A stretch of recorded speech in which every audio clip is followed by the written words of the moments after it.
ایک کفن چور کا واقعہ جو ہر نئے دفنائے ہوئے مردوں کا کفن چرا لیا کرتا تھا۔ بسم اللہ الرحمن الرحیم۔ شروع کرتی ہوں اللہ کے نام پر جو نہایت رحیم و کریم ہے۔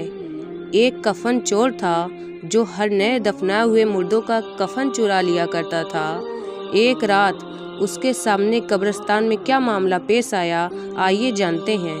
ایک بزرگ جن کا نام حضرت سیدنا اسحاق رحمۃ اللہ علیہ ہے، آپ فرماتے ہیں کہ ایک شخص ہماری محفل میں آیا کرتا تھا مگر اس کا آدھا چہرہ ہمیشہ چھپا رہتا تھا۔ ایک مرتبہ میں نے اس سے پوچھا کہ تم اپنا آدھا چہرہ چھپائے رکھتے ہو، اس کی کیا وجہ ہے؟ مجھے اس راز سے آگاہ کرو۔ اس نے کہا کہ اگر آپ امان عطا فرماتے ہیں تو میں اپنا معاملہ بتاتا ہوں۔ کہاں سے بتاؤں، اصل معاملہ کیا ہے؟ اجازت ملنے پر اس نے اپنی داستان کچھ اس طرح سنائی۔ اس نے کہا کہ میں کفن چور تھا، میں نے کئی قبروں سے کفن چرائے۔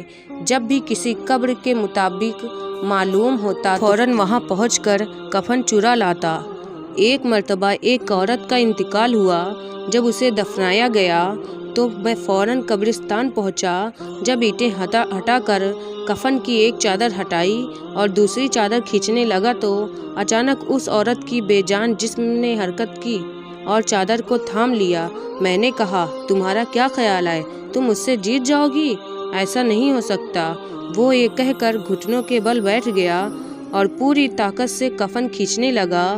اسی وقت اس عورت نے مجھے ایک زوردار تھپڑ مارا جس کے درد کی شدت سے میں بے قرار ہو گیا اور میرے چہرے پر بہت زیادہ جلن ہونے لگی۔ یہ کہہ کر اس چور نے اپنے چہرے سے کپڑا ہٹایا تو اس کے گال پر انگلیوں کے نشان چھپے ہوئے تھے۔ میں نے کہا، اچھا پھر کیا ہوا؟ اس نے کہا کہ میں نے پھر اس کپڑے کو اس پر ڈال دیا اور جلدی جلدی میں نے اس قبر پر مٹی ڈال کر دوبارہ سے بھر دیا اور میں نے یہ ارادہ کر لیا کہ جب تک میں زندہ رہوں گا دوبارہ کبھی بھی چوری نہیں کروں گا۔ اللہ میرے سبھی گناہوں کو معاف فرمائے اور مجھے توبہ کرنے کی توفیق عطا فرمائے۔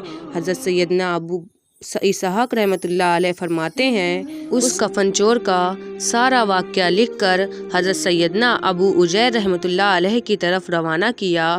انہوں نے جواب لکھ کر بھیجا کہ اس سے پوچھو کہ جو مسلمان قبلے کی طرف دفنائے گئے تھے کیا سب کے چہرے قبلے کی طرف ہی تھے یا قبلے کی طرف سے پھر گئے تھے؟ میں نے کفن چور سے پوچھا تو اس نے کہا کہ میں نے جن لوگوں کے کفن چرائے ان میں سے اکثر کے چہرے قبلے سے پھر چکے تھے۔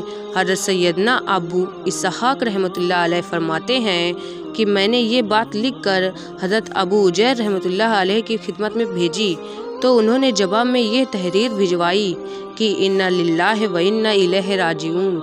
یا اسحاق رحمۃ اللہ علیہ جن لوگوں کے چہرے قبلے سے پھر چکے تھے ان کا خاتمہ سنت پر نہیں ہوا۔